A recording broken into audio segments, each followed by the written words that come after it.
All right, welcome everyone. Cellular Healing TV, episode 27. I'm the host of the show, Dr. David Osarno, I always call him, and Phillips.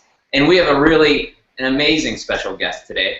I'll let Dr. Pompa do a formal introduction because their heartbeat is cellular healing, healing the cell to get people well. One of the most brilliant scientists and PhDs on this subject, Dr. Gary Samuelson. I can't even believe he came on the show today. We're so excited to have you. Dr. Pompa, do a formal introduction for this world changer.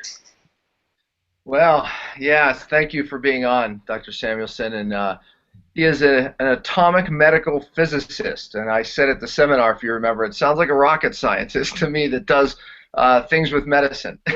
But actually, you've been burying yourself in new research. I don't know, you could tell us for how many years, but your background is in nanotechnology, which led you into the subject of today, which is redox molecules. And every time I say to a patient or somebody, redox molecules, something contains redox molecules, I can tell I lose them with that word. So hopefully we can kind of break that down a little bit today and explain to our viewers why redox molecules can change their world, change their life, and why the older they get, the less they have, and why that's significant. So thank you for being on the show, Dr. Samuelson, and bring us the wisdom that you've gained over the years. Thank you very much, Dr. Pompa. I'm also a fan of your work and the good that you're doing for the people out there.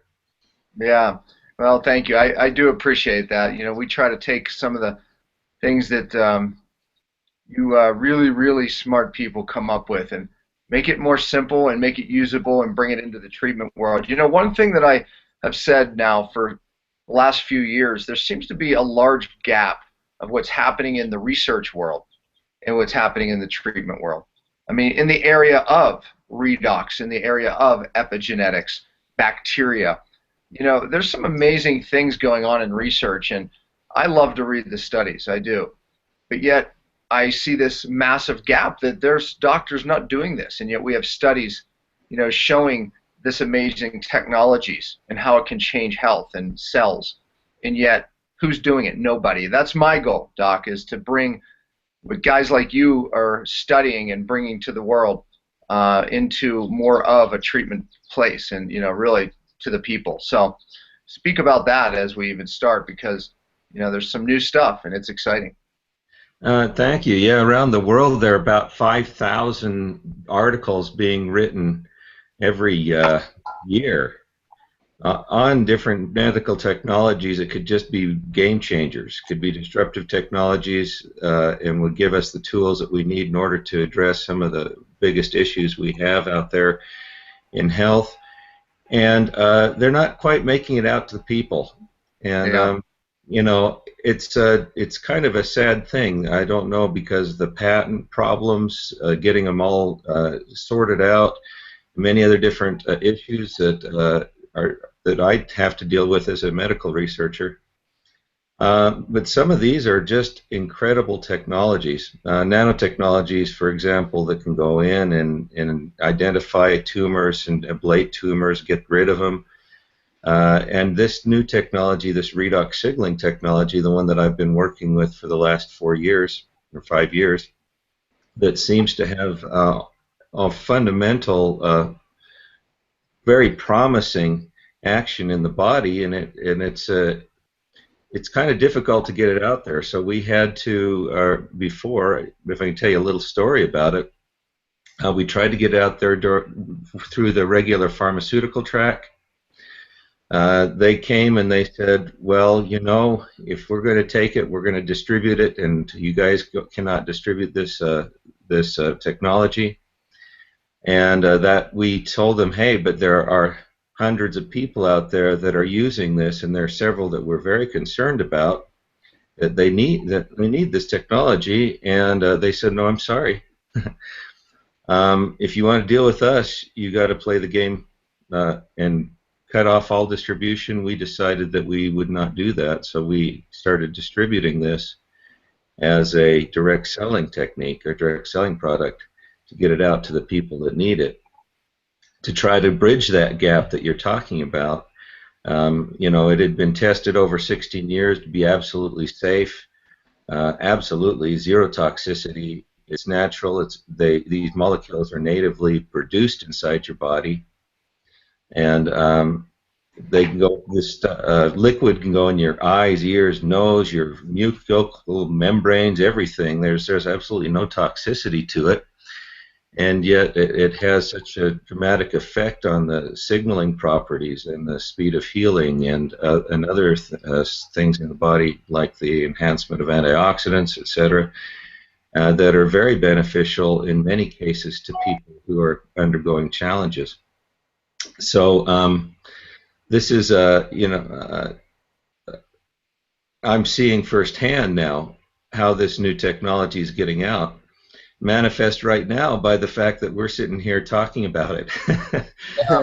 Yeah, you know, just to back up even a little bit, you know, redox, you know, what is it? You know, I remember when I first started reading about it, you know, it obviously piqued my interest because of my study of the cell. You know, my saying is, if you don't fix the cell, you won't get well. And obviously, we're on cellular healing TV here, so we believe strongly in the cell. But the more I read about it, the more I realized it was really involved. These redox molecules are involved in every pathway of the cell. I mean, every functional pathway of a cell. You know, so kind of explain that to people, because when I say, well, you know, how can one thing be involved in so many pathways, whether it's hormones, how hormones connect into your cell, or whether it's even the production of ATP in the cell, you know, energy that makes you feel good. So kind of explain that. Well, these redox signaling molecules, as I call them, are the reactive oxygen species and other very reactive molecules that are produced by the mitochondria. And you have about 200 to 5,000 mitochondria in every cell in your body, and they're producing these on a large-scale basis. And before, we used to think that these reactive oxygen species, which include free radicals and oxidants, have a damaging effect, and we would take antioxidants in order to try to get rid of them. But now, you know, in the last 10, 15 years, mostly in the last 10, we're starting to see these oxidants really have a fundamental role in the signaling of the system. When I'm talking about fundamental role, let's look at plants, for example. The photosynthetic process that's used in order to produce sugars is regulated by these molecules. When sun shines on a plant, it produces free radicals and superoxides, which produces hydrogen peroxide. This hydrogen peroxide interacts with the proteins. There are different thiols and things like thioredoxin inside of plants that change shape when they come in contact with hydrogen peroxide. This slows down the photosynthesis. So a plant in direct sunlight is able to respond and reduce its photosynthetic output, which is very important for a plant. Otherwise, it would burn out. For us, in our mitochondria, we have metabolism. Keeps us alive. Like you said, it produces ATP. It produces the energy we need to live. We also produce in that process these superoxides and hydrogen peroxide and other of these reactive oxygen species, which also prove to regulate our metabolism. And I can't think of anything more important on a cellular level than the regulation of metabolism. It regulates everything in our cells, in all tissues of our body. For example, the production of insulin inside of our beta cells inside our pancreas produce insulin when there is an oxidative stress, which includes production of these reactive oxygen species. And so you just go on and on and on, and there are literally hundreds and hundreds of pathways in the body that are regulated and directed by the equilibrium or balance, the homeostatic balance of these oxidants and reductants inside of our body.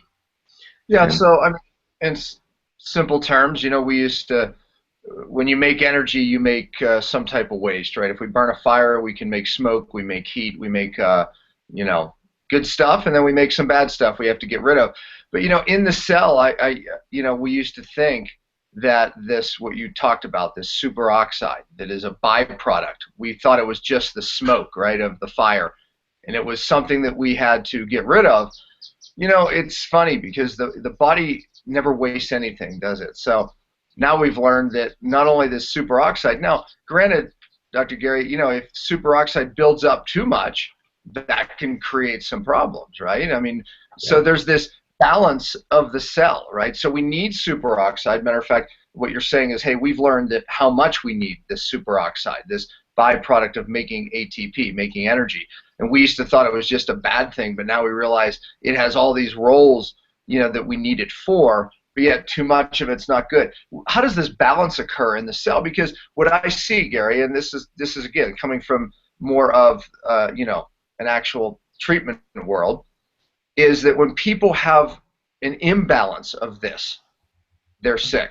Meaning they could go one way, they could go other. It seems like there's this imbalance of too much oxidation, perhaps too much reduction, or vice versa, or opposite. What keeps it all in this amazing balance? And talk a little bit about how the body even does that. Wow, we really wish that we knew all the answers on that one. Yeah. You know, this is where the cutting edge research is how the body maintains a homeostatic balance and how it utilizes these signaling properties. You mentioned, you know, smoke and fire. I like to make an analogy that's simpler to think about.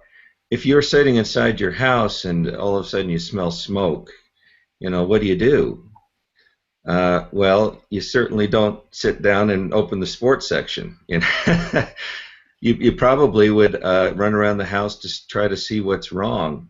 And if it can't be fixed, you'd probably get out of the house and let the house burn down. The cells absolutely do the same thing. When these oxidants start building up, they'll stop everything they're doing normally and try to fix the problem. It'll push the genetic buttons and switches in order to be able to fix that problem. If it can't fix the problem, then it will kill itself. It'll do an apoptotic process, kill this cell, and then be replaced by healthy normal cells in the neighborhood.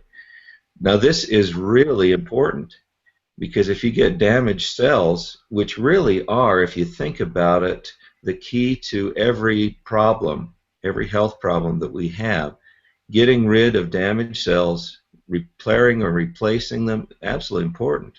It's actually healing on the cellular level, and this is taking place in every part in your body. So these redox signaling molecules, or the ROS, or the oxidants, serve as the key communicators. When the homeostatic balance gets out of whack inside the cell will do everything it possibly can do to put that balance back into play. And this is absolutely essential then for all of the processes that restore health in the body. One of the biggest examples for you guys would probably be the production of antioxidants. You know, when a cell gets sick, it needs to protect itself against the oxidants. So it releases, as part of this process, NRF2, or NRF2, which goes into the nucleus and pushes the genetic buttons to produce more antioxidants and to protect itself. Now this NRF2 also helps open up the detoxification pathways in the gut to let out the toxins into our intestines, which is very important, let it out into the kidneys. NRF2 helps protect us in many ways all over the body from these toxic insults, as well as you know, prime our body to heal itself. And so it's pushing the buttons of leading to healing and protection and defense against toxins and insults. And in the sense, it's letting these cells repair themselves, like you would try to repair your house if you had that sort of a thing, or take the cells down, kill them, kill the bad cells, and then replace them. Just think about it for a while, Dr. Pompa. What in the world else is there involved in healing? Right. Yeah. I mean, basically what you've described, and some people think, oh gosh, just boring biochemistry here, but Doc, what you described is, hey, a pathway that if we could fix that pathway, we could just about fix anything, right? It's like it's the most fundamental pathway that the body uses to not only survive but to be well and to feel well and to produce energy. I know that just the importance of these redox molecules. A lot of people focus on a pathway like glutathione, which we do, right? Sometimes we're trying to raise an intracellular glutathione, meaning glutathione in the cell, glutathione throughout the body. But glutathione really doesn't work without redox, correct? Uh-oh. I think he's going to shades. Yeah, I think so. Get a little here. Yeah, glutathione really relies on this redox process in order to be able to work. And so, yeah, you're right. But it relies on a balance, on this equilibrium. And we've seen in these cell cultures that if we put these redox signaling molecules in the cell culture, the production and efficacy of glutathione goes up. The efficacy actually goes up some 500% on the average. And so it really helps provide the reductants and the oxidants necessary for these molecules to work, the glutathione, superoxide dismutase, other antioxidants. Yeah, yeah. So exactly. I mean, I guess the bottom line is this. I think right now, as of a society, we learned a lot about antioxidants. We got very excited, and everybody started overloading on antioxidants, and now we're realizing that there is another side, to this. There's a balance. There's these redox molecules that really control this balance of we need oxidation. We need the fire in the cell, so to speak. We need it for signaling, and there's this really amazing balance that has to take place. So, again, I think you're right. I mean, obviously, we don't quite understand this amazing intelligence, this homeostasis, but we do know that redox molecules play an absolute amazing role in all these processes, in some role in that balance. The intelligence uses these molecules to activate things, to deactivate things. So am I right on that? Oh yeah, it has so throughout the whole history of life on Earth and every form of life that exists. Plants use this as their primary signaling mechanism and defense mechanism and repair and replace mechanism. People, animals, every form of life on Earth. So, you couldn't be more right in that right. regard. Well, I mean, let's bring it down to a level, and David, maybe you have some questions, or Warren, let's bring it down to now a level. We talked about the science, maybe you and I are the only two people that got excited on this call, Dr. Samuelson. So now let's bring it down to people are saying it helps.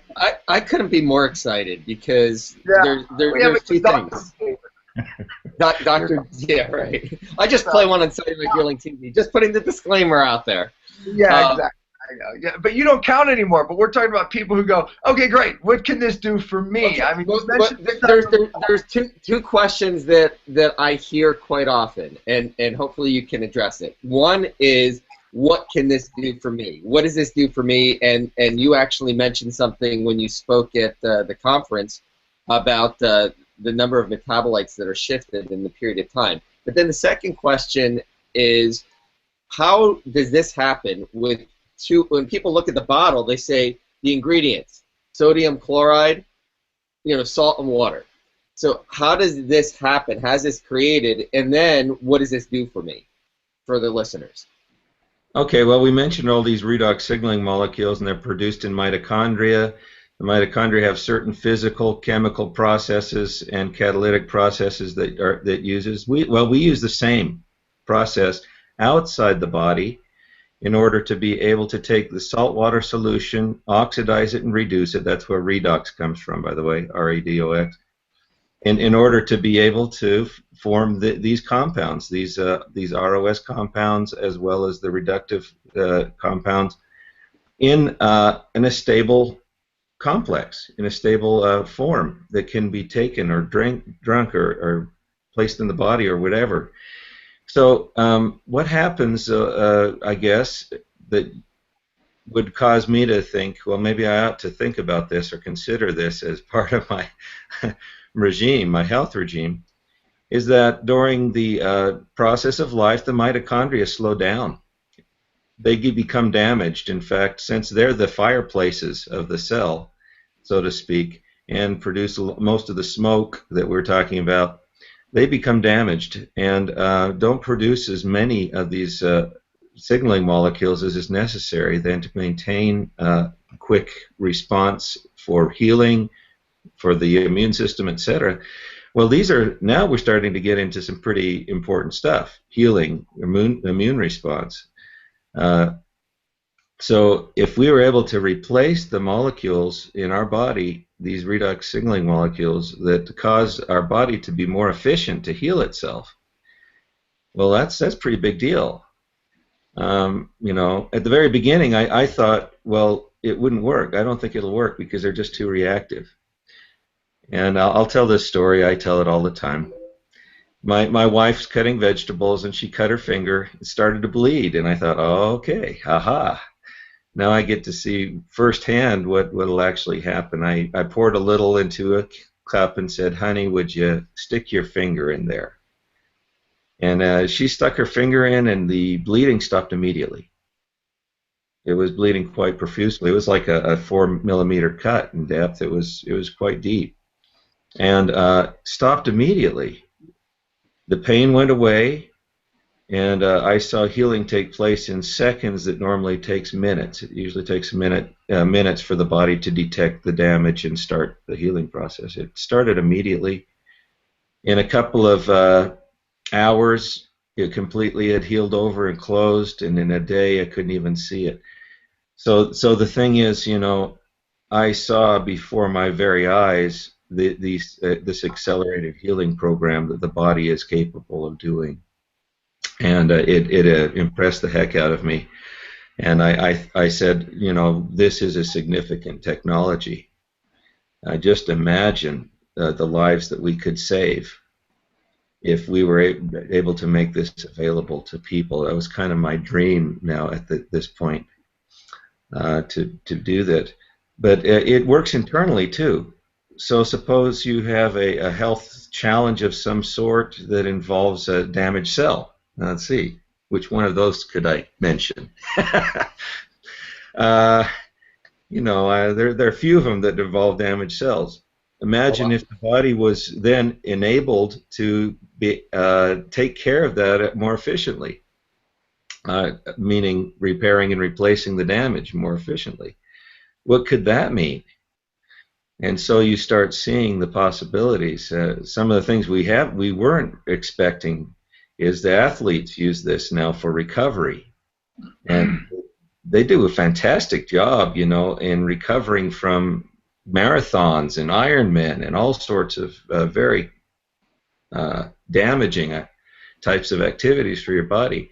They do great things, and so we're seeing evidence of this along with the antioxidant efficacy increases all over the place in all of our studies and everywhere that we look, also in anecdotal evidence.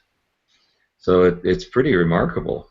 Yeah, you know, Doug, that was one of the things that interests me. You know, when I tell my clients that, well, this is a product that I take, and they always say, well, why do you take it? You know, I mean, meaning that I thought, you know, thought it was just for people who are sick, you know. It's like, no, actually, one of the things that initially interested me in the product was the research done on athletes and how it raises VO2 max. Simply put, you can get the cell to produce more oxygen. You can get the body to function, you know, at a much higher level, process oxygen much better, much higher, and that's why the athletes take it. And you know, as soon as I started taking it, I noticed a massive difference. And of course, you know, always the science in me wants to say, well, let me stop taking it. Let me take it. Let me not take it. And literally, I could tell a difference whether I took it or not.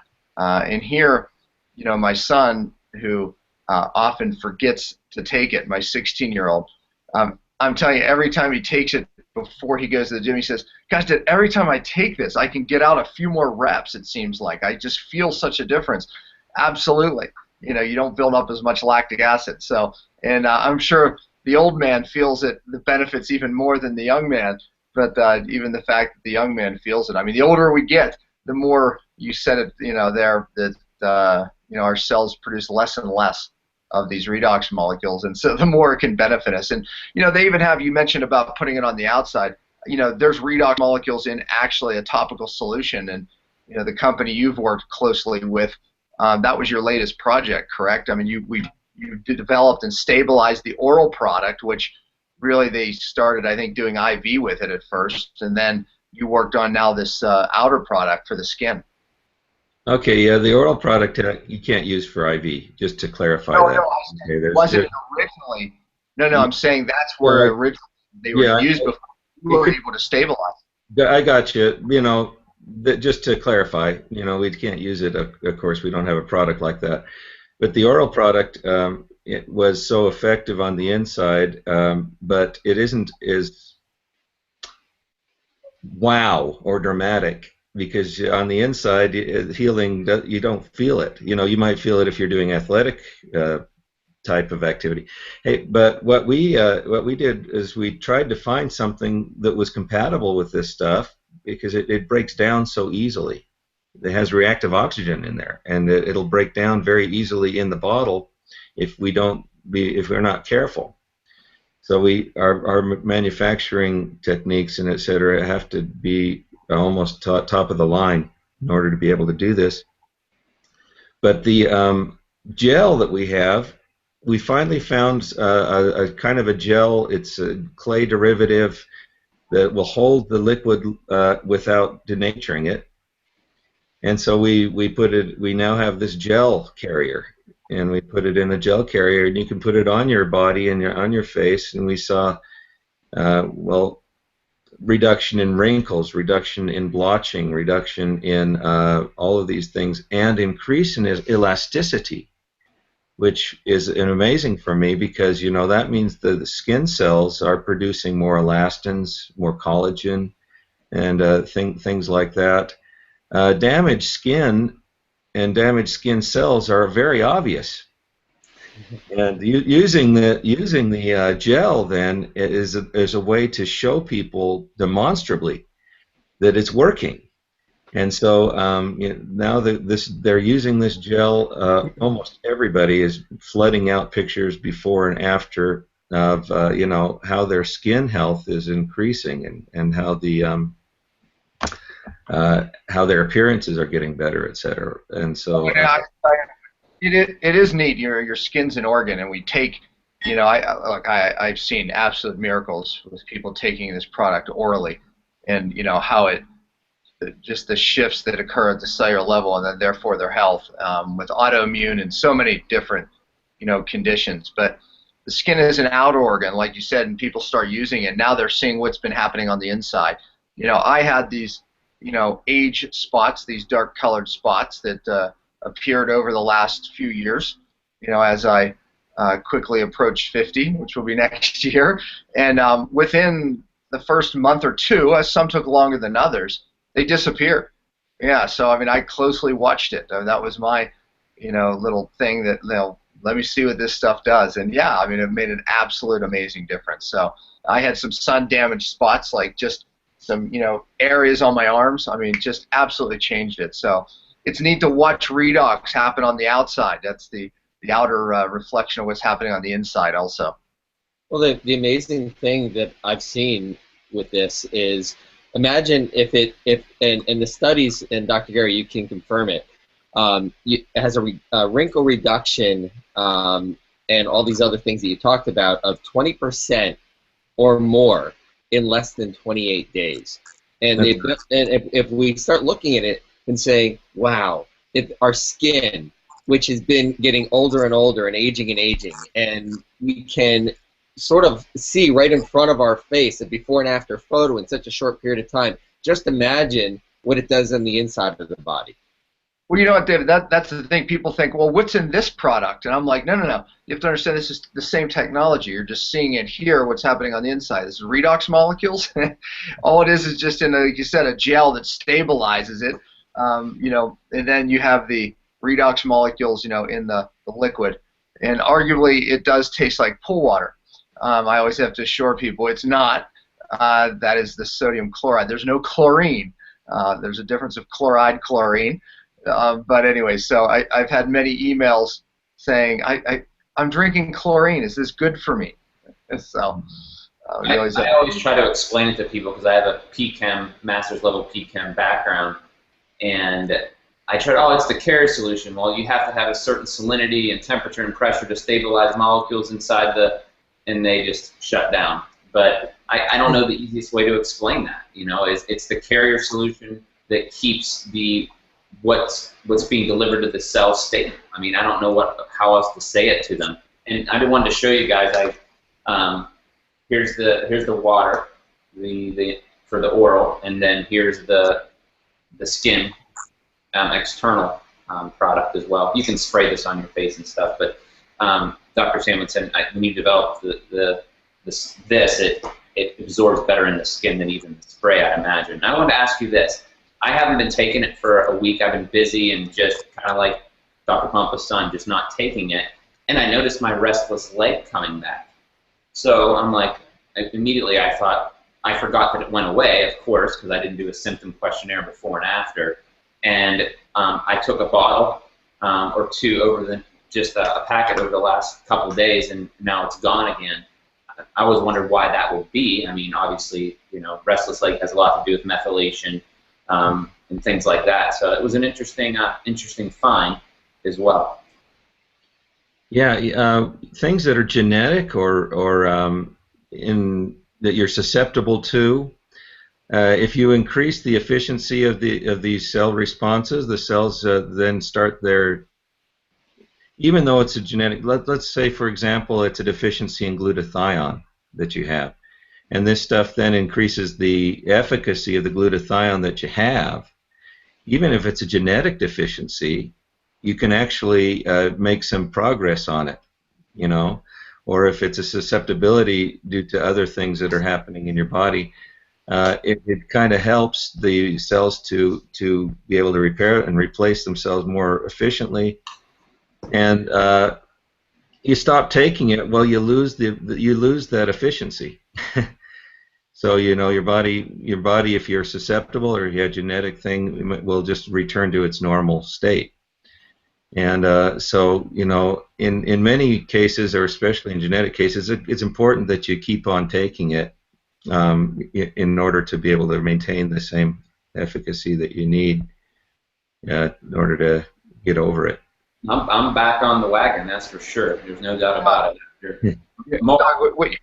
What you just, you know, talked a little bit about there, you know, epigenetics, where we can turn genes on and off. We realize that so many symptoms or things that our bodies are expressing, whether it's good health or bad health. I always say that we're all on this call right now expressing from our DNA good things and bad things. You know, I know just from the use of the product that it has a major effect on changing that gene expression. You know, there's these little switches in the cell that we know, you know, Warren talked about methylation. You know, redox plays a role with methylation. And therefore it plays a role in turning off those genes, turning on good genes, turning off bad genes. I've watched it. I've watched it clinically happen when people come on and off the product. And those quick changes that occur can only be explained with epigenetics or genes being turned on and off. Yeah, that's. I went to a conference this past weekend, and there were 3 PhDs in Redox Biochemistry there. We sat down and we had a little bit of fun. We found, or they were teaching me actually what was happening inside with this product. I'm now hooking up with some pretty cool guys, and it's exactly what you say. The switches inside your body, the ones that, for example, release this NRF2, are very important in these pathways. Yeah. So for example, you have inflammation in the gut. It turns off some of these pathways.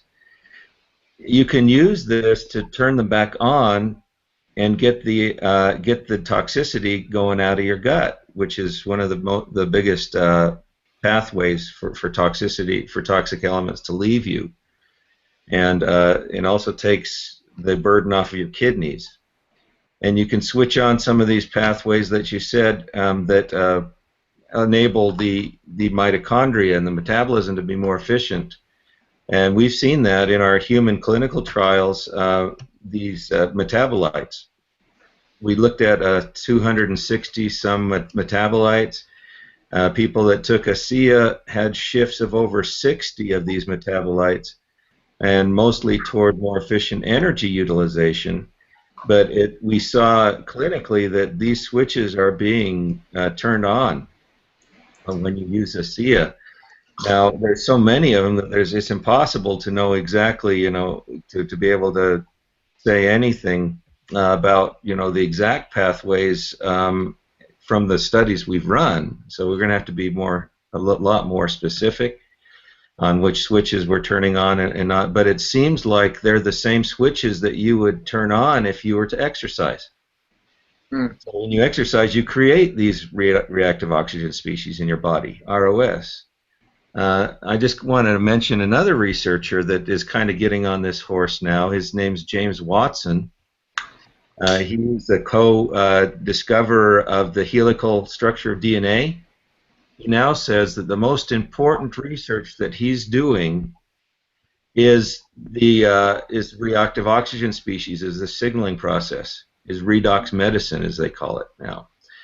And he says that he uses exercise to turn on these genes. Well, here we have, not everyone can run 3 hours on a treadmill in order to do so. Right. So now we have a substance that is able to turn on these switches without having to, have extensive exercise.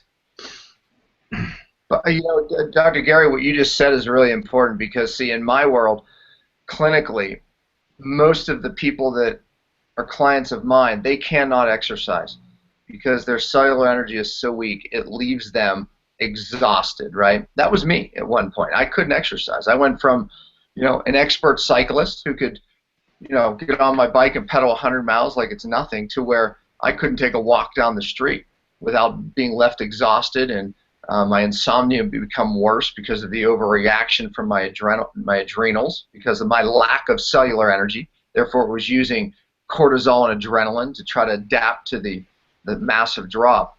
Our number 3 is restoring cellular energy. And when we give, what I've seen is when I give these clients ASEA, they get an absolute amazing effect. And one thing I say about in my 5 R's is our number 3 is oftentimes the first thing that I have to do to get everything else to work.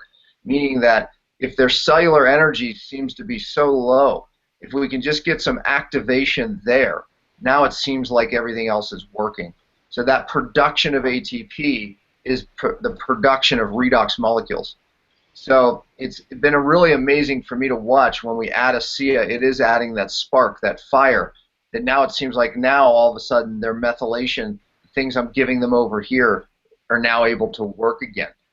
Just like the exercise would do. Exercise makes everything work a little better, producing more redox molecules during that process, more cellular energy.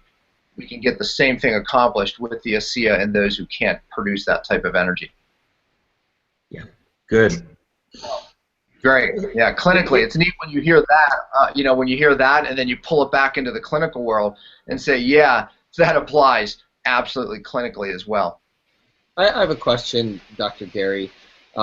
Oftentimes, people say, "Well, how do I know?" And I say, I say, take the ASEA 90-day challenge, because if people take it every single day for 90 days, now I do know that you experience a metabolite shift, you experience things in your body almost immediately that people don't feel. Why is in my mind 90 days is a good number for people to I haven't had anyone who's told me they haven't felt something within 90 days. Either they're going to feel a positive reaction or they may get a little bit of a detox symptom, but everything's good because we at least know that it's working. What do you think about that 90-day number as far as people trying it?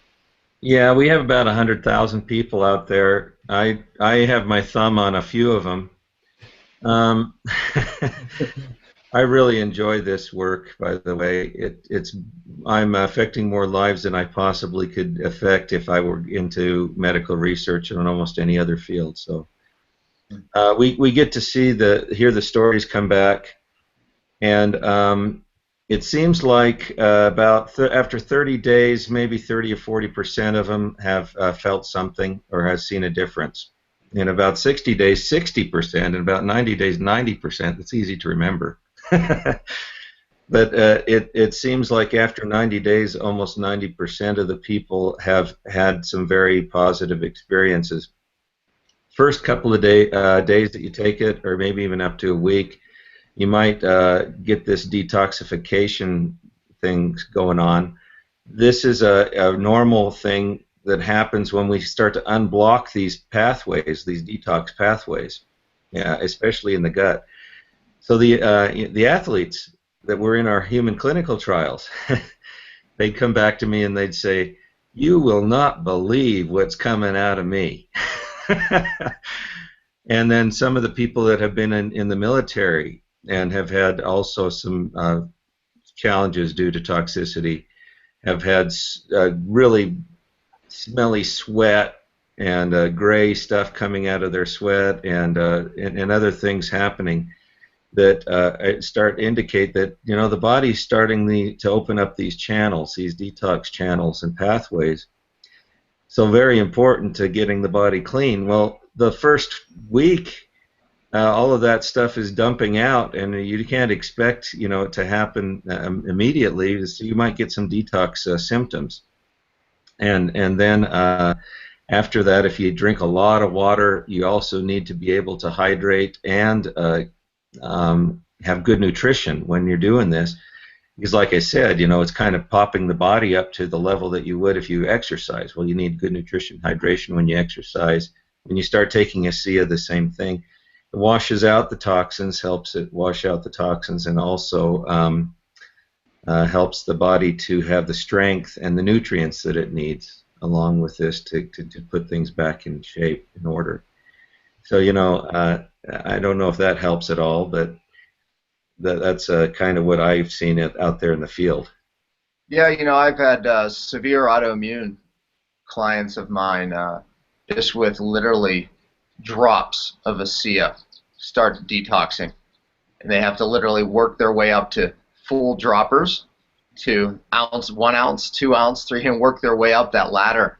Matter of fact, I would say most of the clients, that I see, that's the case. They literally have to work their way up because, again, they're very, very toxic, sick people. And when you get that cell working and open up those pathways at the cellular level, at the gut, you're going to absolutely create some type of reaction. But listen, Dr. Gary, I love a product that, no matter what, someone feels something. And one of the things I always say is if you're not feeling something on ASEA, just keep taking it. One way or another, you're going to feel something. You're like, wow, my brain works, my brain fog's gone, I feel more energy. Or, oh my gosh, I have a headache and loose stools, what's going on, right? And the nice thing about it, because it's a liquid, you can always find a dose that works for somebody. You can just back up to where you don't have the symptom, in 3 days, push forward again and see what your body does, and eventually we're always able to raise people up. And then there's those folks that just seem like they can take it, and it seems like it's not doing anything. Explain that. I mean, it's meaning that they need a lot more. It's not until we hit 8, even 10, and I've had some people even 12 ounces, and then bam, everything changes. Explain that. Well, everybody has a different homeostatic balance inside them. You look at your hormones, for example, you need different levels of hormones inside each individual. You look at anything that's kept in balance by the body, and it keeps everything in relative balance, but not everybody's the same. Well, the same for these redox signaling carriers. Some people have a heck of a lot, and the body's used to it. So in order to get over that hump, you have to give it a lot more. You have to kind of push it.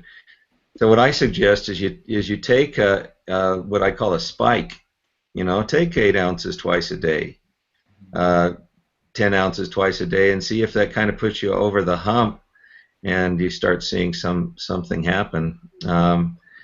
You know, I don't know if you have to keep up with that same level, you know, forever. But if you give it a spike, at least you can see where, you know, where the threshold is. Yeah, that's what I do. That's what I have people do, is try to find that threshold. And then, like you said, I mean, it's not like they have to stay at that level. I may keep them at a high level for a month or two, and then we just start backing down. Their body, after that, seems to tell them what level they seem to function best at. You know, and again, it just seems like at certain levels, all the other, you know, treatments that this person is doing seems to work, you know, if they keep the redox at a certain level. So again, it's all about that cellular energy, I'm sure, you know, and really, you know, allowing these other pathways to function, you know. So therefore, people are always saying, gosh, you know, I'm doing a lot of things, it seems like nothing's really working. Yeah, you're probably lacking redox. So there was that balance in the cell. Well, Dr. Gary, I know you have to go, and we are so grateful that you took time out for us and our listeners at Cellular Healing, because they know this is our passion. And how do we talk about cellular healing without talking about the research that you've, you know, just poured yourself into, and, you know, for most of your life, and just lately the redox. So thank you for all your research. You know, we would not be here if it wasn't for some of the research and discoveries that you have made. So we are so grateful for that. And I'll tell you, I have hundreds of clients out there that would love to thank you because of the difference that this one thing made in their life. So thank you so much for that. And I thank you for them as well. Thank you for helping my dream come true. Absolutely. You can see it in your eyes. You're so blessed and happy that you could do this for others. It's all over your face, you know, and you're like a giddy schoolboy all the time when you talk about this stuff. And I know true world changers and scientists that have been gifted something that you have, that you get to share that gift with the world. In something like this, it is world changing. I appreciate it. David, you have a little thing on your, speaking of people, you know, wanting to try this product and Yes. get to know Dr. Samuelson more, you know, through some of his, he's done a lot of recordings and things. Is this Redox on your Yeah, name there? right under my name. I just changed it. A link, www.redox180.com. Redox, R-E-D-O-X 180.com. They can get some more information about this amazing product that you graciously have taken your time to talk about redox signaling molecules and really peeling back the layers in a deep level, and then making it accessible for everyone. So thank you so much for today. This has been absolutely amazing, and we're honored to hear from you and have you share this with all of our listeners. Thank you. Thanks, Dr. Gary. We'll let you guys go. Cellular Healing episode 27, another world-changing show. Heal the cell, get well, restore your life, share this message with the world. Cellular Healing TV, cellularhealing.tv. Take care, guys. God bless. Bye-bye.